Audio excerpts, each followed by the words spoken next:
Ya hablamos de género, ya hablamos de actualidad, ya hablamos de violencia y de femicidios. Cambiamos rotundamente de tema. Vamos a hablar de algo también ultra serio y que tiene que ver con las universidades públicas, entre otros temas. Porque para eso estamos con Gustavo Nahón y Oscar Bogarín. Ellos van a hacer su ingreso ahora. Mientras entran, Eso. bueno, les cuento, Gustavo Nahón es decano de la Facultad de Ciencias Sociales de la Universidad Nacional de Lomas de Zamora, mientras que Oscar Bogarín es presidente de la Federación Universitaria de Lomas de Zamora, que es el organismo que representa a más de 60.000 alumnos, y consejero académico de la Facultad de Ciencias Sociales de la Universidad de Lomas. Lomenses, me imagino. ¿Lomenses ellos? Mira, Browniano. Mirá. La boca se te haga a un lado. Tiene que ir al otro streaming entonces, ¿o no? ¿Hay otro? Bueno, es Che, algo, ¿no? somos vecinos. Sí, somos Sí. vecinos, somos vecinos. Bienvenidos, bien. chicos, ¿cómo andan? Muchas gracias. Hola, ¿cómo estás? ¿Todo bien? ¿Todo bien? Yo soy de Seiza, cuenta. Bueno. Listo. Bueno, pero la Universidad de Lomas de Zamora. Espera, sí. El mic, acércatelo, porfa. Perfecto. Eso, ahí, háblenle bien cerquita al micrófono. ¿Cómo están? ¿Cómo andan ustedes? Nosotros bien. ¿Bien? Bien, en un Eso. marco de, Claro, de claro. alerta Sí. y movilización, ¿no? Sí. Eso, total. eso. Pero decimos bien. Total. Bueno, si te parece, vamos directo a eso. O sea, realmente, en cuanto a tema universitario, ¿cómo estamos? Bueno, tenemos hoy una certeza que es la ley de financiamiento universitario que soportó el veto presidencial en la Cámara de Diputados. Ahora tiene que tratarse en los próximos días en la Cámara de Senadores. Así que creemos, con los antecedentes que tuvieron las elecciones en el Senado de la Nación, creemos, igual siempre hay que esperar a que se realice la sesión, que se levanten las manos, pero estamos mucho más esperanzados, somos más positivos que las dudas que nos generaba la elección en la Cámara de Diputados. Así que lo primero que tengo que decir es que tenemos como certeza esa ley, que esa ley es el resultado de una necesidad, que es la necesidad de recomponer salarialmente a nuestros trabajadores y trabajadoras, docentes y no docentes, y recomponer también los gastos de funcionamiento de nuestras universidades, que fueron Infraestructura, todo. lo que se les ocurra. Y que la ley también es una consecuencia de un presupuesto nacional prorrogado en 2 oportunidades. O sea, estamos funcionando hoy las universidades como otras áreas claves del país. Salud, entre otras. Entre otros, discapacidad. por supuesto. Con un presupuesto que fue pensado en 2022 para aplicarse en 2023 y que fue prorrogado para 2024 y para 2025. Totalmente. ¿Sí? Recién decíamos que este gobierno ejecutó la menor inversión en términos reales en educación superior desde 2007. ¿Cómo se ve eso? ¿Cómo impacta eso en la universidad en términos cotidianos? ¿Se nota? ¿Cómo lo sienten ustedes? Además de, obviamente, lo que mencionás del salario docente que está en crisis total. Bueno, se nota, hay que enmarcarlo en un contexto de desinversión general en todo lo que tiene que ver con lo público, ¿no? En lo que hace al sistema universitario, como les decía, hay una degradación salarial y también se cayeron becas, programas de investigación, se financia la ciencia, la tecnología, la innovación, y esto implica doblegar esfuerzos para generar permanencia de nuestros estudiantes, para impulsar muchas veces becas ad honorem, ¿no? Por el compromiso y también por el espíritu que tienen nuestros cientistas sociales, en nuestro caso, que somos una facultad de ciencias sociales, pero por supuesto también creemos necesario el reconocimiento salarial y también, creo que esto tiene que ver con 2 modelos claros de país que están expuestos. Por un lado, un modelo que apuesta a la inversión, que cree que hay que apostar a la inversión en ciencia, tecnología, en educación, en formación, que cree en el conocimiento, que cree que eso redunda justamente en una mejor calidad de vida para quienes habitan nuestro país, en nuestro caso, nuestro territorio, Lomas de Zamora y alrededores. Y otro modelo que entiende a la educación, a la salud y a otras cosas como un gasto, Claro. ¿sí? Como un gasto, y ese modelo es netamente extractivista. Entonces, Al que pueda acceder el que tiene plata. pero además, vos pensá, para un modelo que es netamente extractivista, ¿es necesario un comunicador social, una trabajadora social, un psicopedagogo. No, es necesaria la producción de conocimiento que se pueda generar en una universidad pública. No, no lo necesita. Por eso lo entienden como un gasto innecesario. El modelo que defendemos nosotros y que por supuesto llevamos adelante en nuestras aulas, nuestros laboratorios y también defendemos en la calle, claramente es un modelo que representa la inversión en educación en pos de la soberanía científica, tecnológica y educativa de nuestro país. Totalmente. Bueno, Oscar, vos recién nos decías que sos de Seiza. Hay un montón de estudiantes de todo el conurbano que vienen a la Universidad de Lomas de Zamora. ¿Cómo viven esta crisis? ¿Se organizan? ¿Los ves comprometidos, ¿no?, con esta lucha por el cuidado de las universidades públicas? Sí, retomando un poco lo que decía Gustavo, creo que es interesante plantear esta cuestión de que no es una discusión cuantitativa, no es una discusión de dinero, sino que es una discusión ideológica. Y el gobierno lo que nos plantea justamente es eso, es una discusión ideológica. Y cuando en su discurso ellos replican que los pobres no se reciben en las universidades, creo que es más una cuestión de deseo, que esbozan y lo replican constantemente, y no solamente se queda en ese deseo, sino que es el ataque integral justamente a esto que me decía de los pibes, porque la realidad es que los pibes en sus casas no llegan a fin de mes, los salarios no le alcanza, no pueden pagar los servicios, y obviamente las universidades muchas veces la terminan postergando a un sueño más a futuro.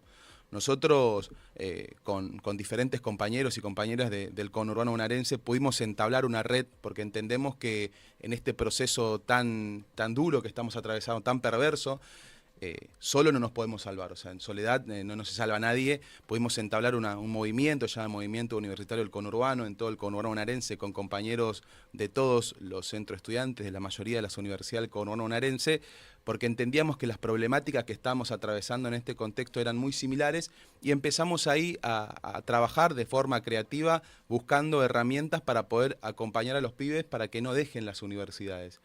Nos encontramos con muchísimas cosas, nos encontramos con muchísimas realidades, y en pos de esas realidades nos seguimos organizando, nos seguimos juntando, pero también entendemos que el trabajo mancomunado que venimos realizando también con las autoridades de nuestras universidades es sumamente importante. Y el trabajo en conjunto que venimos haciendo es lo que posibilitó la semana pasada que pueda tumbarse el veto del gobierno nacional con la ley de financiamiento universitario. No, y pensaba que un estudiante que deja la universidad es un profesional menos en Argentina, pero también un pibe que resigna un sueño. Totalmente.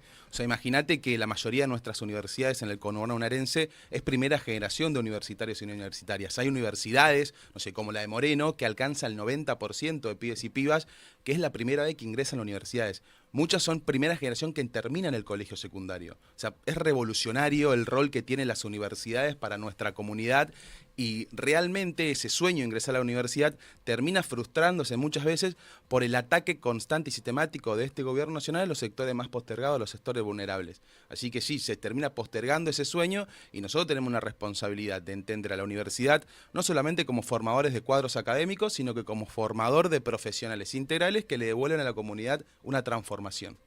Gustavo, ¿y cómo ves el presupuesto que presentó Milei para el próximo año, vendiéndolo con fuegos artificiales, cuando en realidad después hicieron un par de números y no parece? Exactamente, porque ya hoy tenemos un retroceso de un 30% en el presupuesto, según los informes del CIN, y la recomposición que se plantea es de el 17%. Digo, en el caso de aprobarse Además, y de implementarse, ¿sí? Total. Porque también sabemos que este gobierno se está caracterizando por no cumplir con la legislación. De hecho, hay algunos estratagemas legales que están tratando de llevar adelante respecto, por ejemplo, de la ley de discapacidad, Total. que promulgan la ley, pero la Que no dejan quieren en cumplir suspenso. porque, claro, porque la dejan en suspenso. no hay fondos supuestamente. Entonces, frente a eso, sí vemos como el retroceso que se produjo a partir de diciembre de 2023 es muy difícil de recomponerlo mientras este gobierno siga impulsando este tipo de políticas. Bueno, de hecho, el vocero presidencial Manuel Adorni argumentó que un aumento a los docentes podría generar desequilibrio fiscal. Por supuesto, sí. Está muy en sintonía con la línea ideológica, política y el posicionamiento público de Adorni como el vocero del presidente y todo su gobierno, Claro. ¿no? Hay coherencia ahí con las políticas que impulsan. Creo que molesta mucho es la transformación que genera en territorio nuestras universidades públicas. Porque nosotros creemos sinceramente que la producción y transmisión de conocimiento, del aprendizaje, tiene que impactar en una mejora colectiva. Nosotros somos, recién Oscar hacía referencia al MUC, al Movimiento Universitario del Conurbano. Nosotros estamos convencidos en las universidades del conurbano que tenemos un compromiso no solo en la formación, en la producción del conocimiento y en la transmisión, sino en una transformación territorial. Digo, lo que generamos adentro de nuestras universidades se hace con una inversión que no es la inversión de Milei, es una inversión pública, ¿sí? La inversión que realiza todo un pueblo para formar profesionales y producir conocimiento, y eso tiene que redundar en mejoras en la calidad de vida, en mejorar, por ejemplo, el producto bruto que se genera en nuestro país, en mejorar, en nuestro caso, la calidad de la comunicación, la calidad de la educación. Yo creo que eso molesta mucho, molesta los profesionales y molesta la producción de conocimiento porque se considera innecesaria para un modelo de país para muy pocos. También eso que decías de que es una discusión ideológica, pienso en desvalorizar así el trabajo docente, ¿no? Eso también es un concepto, es entender que es un trabajo que no tiene que ser bien remunerado, que no tiene que ser valorado. Eso es lo que están comunicando también cuando deciden no aumentarle el sueldo como corresponde a los docentes, que creo, y corregime si me equivoco, hoy en día muchos mantienen esos puestos de trabajo por convicción, por amor a la educación pública, por querer defenderla, no porque esté bien pago y porque tranquilamente podrían irse a trabajar a otro lado, en una empresa privada, inclusive en otro país, pero eligen quedarse acá por convicción. Mirá, simplemente, un ayudante de primera simple que viene a dar clase, se traslada con medios propios o por transporte público y con una consumición mínima, está cambiando plata para venir a dar clase, ¿sí? Está cambiando plata prácticamente. Por supuesto, hay un amor y un compromiso por la profesión y por la institución, ¿sí? Hoy el esfuerzo también está puesto y acá me parece que es central esta red que se conformó a partir del estado de alerta y movilización, que está integrada por el Consejo Interuniversitario Nacional, por las federaciones docentes y no docentes y también por las federaciones estudiantiles. Es indispensable para contener, entre otras cosas, un montón de pibes y pibas que hoy les cuesta completar el cuatrimestre o tienen que elegir cuántos días de la semana van a poder ir a cursar porque en sus casas el viejo o la vieja se quedaron sin laburo, ellos tienen que comprometerse también para completar la olla del mes y frente a eso la universidad comienza a ser, como decía Oscar, un sueño que se aleja, se posterga o se limita, ¿no? Y se estiran los plazos, por ejemplo. Sí, meto 2 materias por año en vez de poder meter 6, cursar 4. una porque puedo gastar Sí. en colectivo tanto. Colectivo, módulos. Acá también hay un esfuerzo, por ejemplo, en sociales, el centro de estudiantes se ocupó de digitalizar todas. Yo me quedé con los módulos. No, pero está bien. Sí. Digo, siguen estando Pero los sí, la módulos, mayoría siguen estando los módulos debe estar digitalizado. Y las cátedras también, después de la pandemia se digitalizó absolutamente Claro. todo. No obstante, uno piensa en la lectura de un módulo y piensa en un monitor. Sí. Ahora, yo los invito a cualquiera a que lea un módulo en un celular. Es No, imposible. Yo papel No, sí o sí. ¿no? Es lo más imposible, incómodo que hay. por supuesto. Oscar, ¿cómo viviste vos la marcha del miércoles pasado? Y me interesa saber qué viste, o sea, qué gente viste, si pequeños, si adultos mayores, si gente de 20, de 25, de 30, o si todo, porque también fue por la salud pública. Yo creo que el rol que cumple justamente la educación, así como el rol que cumple también la salud, para nuestra comunidad no se sectoriza. O sea, no es solamente una discusión basada en el estudiante que va a la universidad o el que va solamente al hospital público. Yo creo, y gracias a Dios, que nuestra comunidad en su gran mayoría sigue defendiendo estas instituciones como herramientas fundamentales para el desarrollo justamente de la comunidad. Y el otro día en la marcha uno veía a estudiantes que iban con sus viejos, que iban con la ropa de laburo, muchos laburantes que pidieron salir más temprano para poder ir a la movilización, muchas personas que salían del laburo corriendo sabiendo que ya se había... o sea, los diputados habían votado en contra del veto y aún así asistieron a la plaza llegando tarde, pero no importa porque querían estar ahí. Veías a una comunidad en defensa justamente de cuestiones que uno creían que ya no se discutían, discusiones que uno creían saldadas como es el rol y la importancia de la educación y la salud. Ahí Gustavo recién mencionaba el tema de los docentes. Para ponerlo en número, en el último año solamente renunciaron 10.000 docentes. Es un promedio de 10.000 docentes que dejaron de enseñar con todo el amor que le tienen justamente a dar una materia en la universidad, pero tienen que dejarlo porque tienen que sobrevivir. Profesionales que dedicaron su vida a la educación. Bueno, veíamos toda esa comunidad movilizándose en pos de defender lo que creen propio y porque realmente le corresponde. Totalmente. Bueno, ahora el Senado es el que tiene que definir la aprobación de la ley. Pretende sesionar el jueves 2 de octubre. ¿Hay una convocatoria para ese día?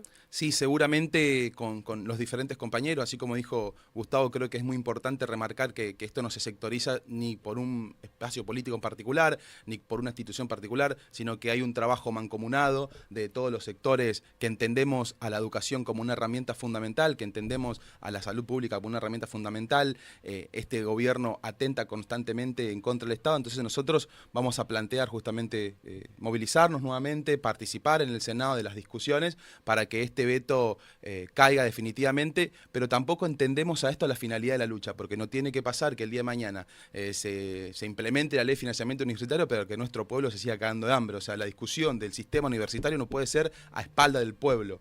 O sea, nosotros tenemos que entender que esta es la lucha, es por acá, y así cuando se plantee diferentes cuestiones, seguir dando las batallas que hay que darlas. No, porque además es una lucha doble, porque por más de que vos le des a la universidad, si fuera el caso, el presupuesto que necesita, si la gente no tiene para comer y no puede vivir, no va a poder estudiar.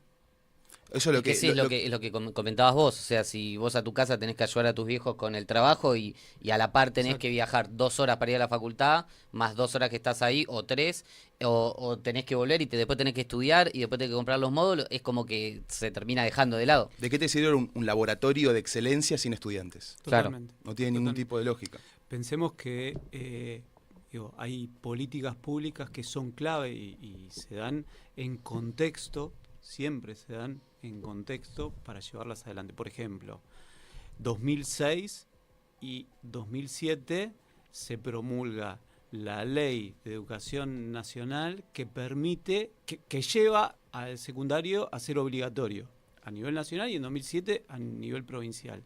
Esto generó que se incrementaran la cantidad de pibes y pibas, y no tan pibes y no tan pibas, acompañadas por otros programas como el FINES, que podían completar los estudios secundarios. Eso impacta en la matrícula universitaria, pero también impacta la cantidad de becas, programas como el Procrear, becas como las Bicentenario, o quizá la asignación universal por hijo, ¿sí? Entonces, y en el desarrollo humano. Por supuesto, todo esto impacta en la matrícula universitaria y no la podemos disociar de la discusión. Digo, completando esta idea, ¿no? O agregando a alguna cuestión más a esto que viene desarrollando bien Oscar, ¿no? Está asociado a una pelea integral en pos de derechos en los cuales no pensamos de retroceder, porque son conquistas históricas. Totalmente. De hecho, creo que hubo momentos de crisis económica y política en general en la que todos sentimos, bueno, están rompiendo todo y da esperanza ver que hay un límite, y ese límite suele ser la educación y la salud. Como ese es el lugar en el que la gente dice, bueno, hasta acá. Sí. Y a mí me gusta también marcar el punto de que si bien todo es político y si bien hay marchas en las cuales hay muchos partidos políticos, también la universidad pública y la salud pública son marchas en las cuales va gente que no está relacionada a los partidos políticos. Hay gente que no le interesa mucho la política, que no está constantemente en la disputa de si este partido, si el otro partido. Es básicamente, che, yo fui a la universidad pública, yo me formé como ser humano ahí y no quiero que esto caiga. Y eso también me parece que está bueno para... Sí, a ver, es... Participar en una marcha es una acción política. No es partidaria, pero es una acción política. Exacto. Fue un hecho político contundente. Demostró nuevamente la legitimidad que tiene tanto la educación como la salud pública.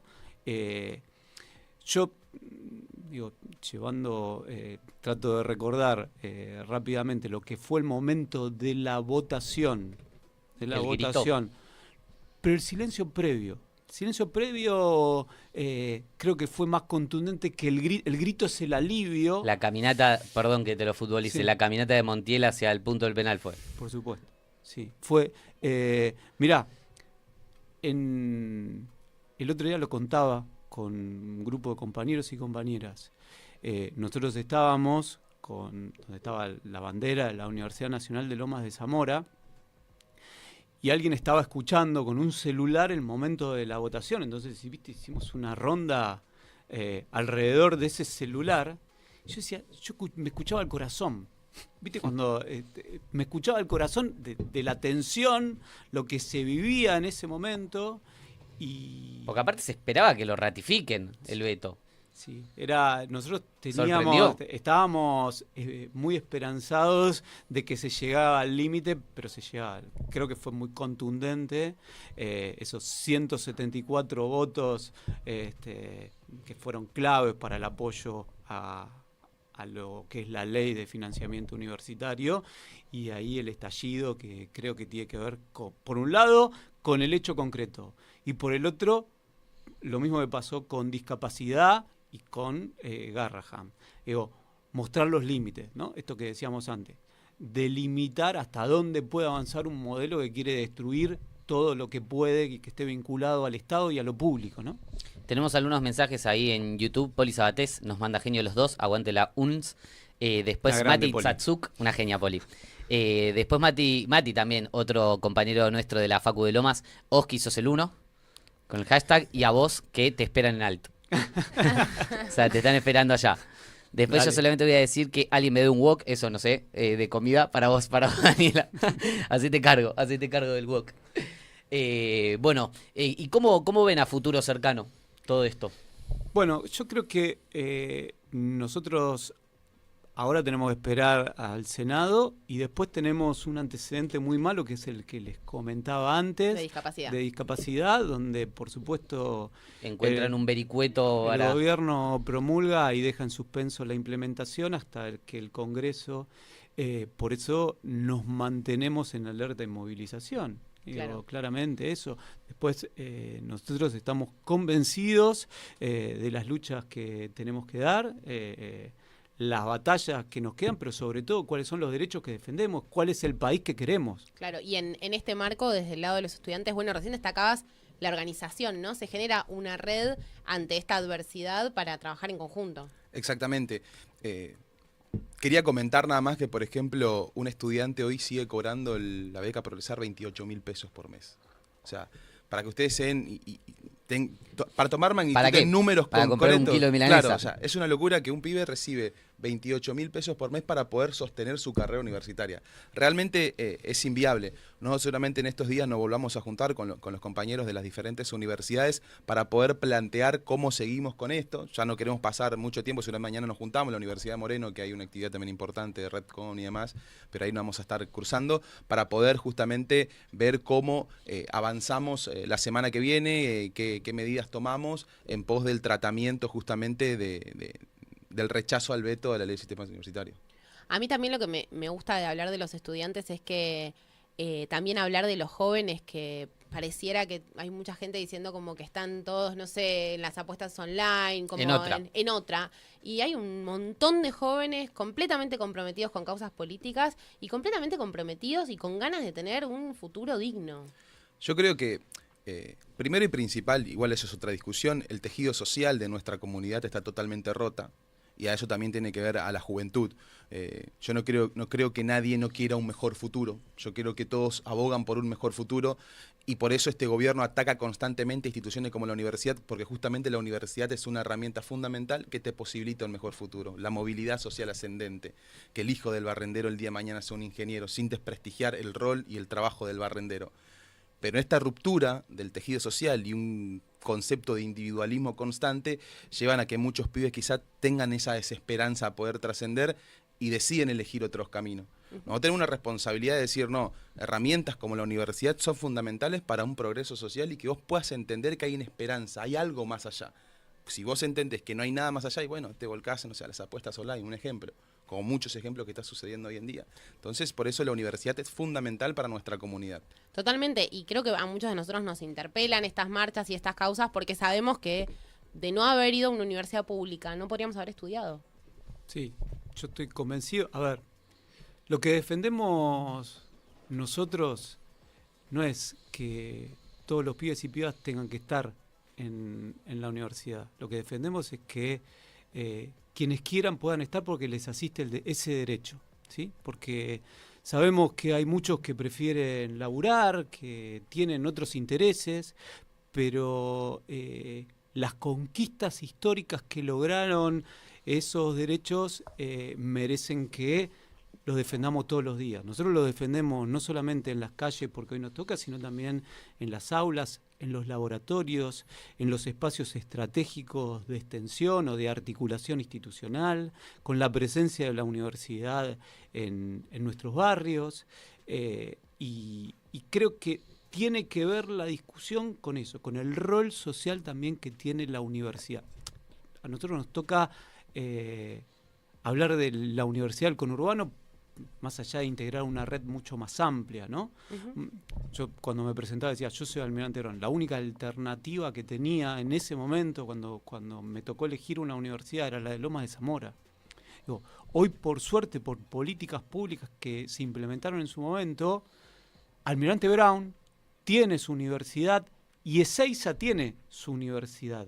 En ese momento, y es la primera del conurbano, la única alternativa para estudiar sin pagar aranceles era Lomas de Zamora, y nosotros, por suerte, pudimos aprovechar ese derecho que nos asiste. Y queremos que las ciudadanas y los ciudadanos de la región sigan contando con ese derecho que las y los asiste también.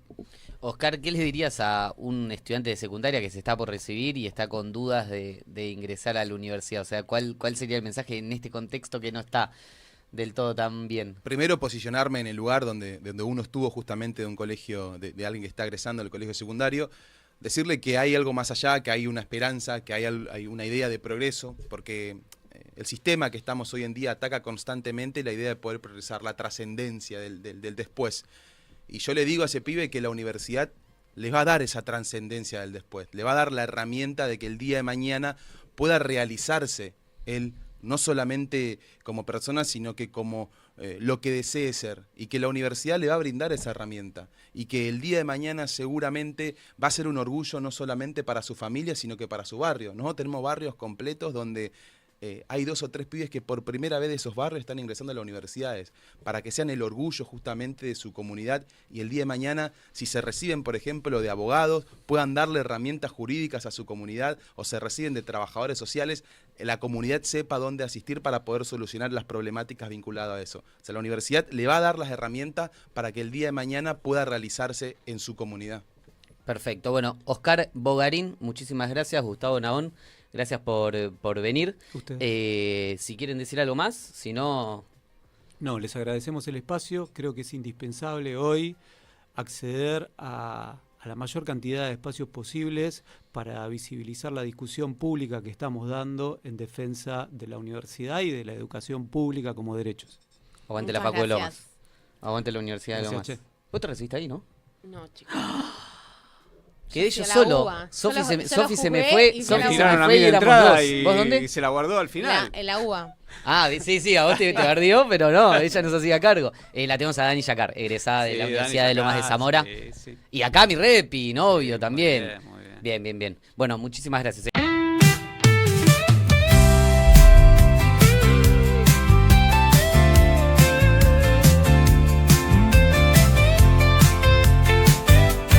Cerca de tu casa, cerca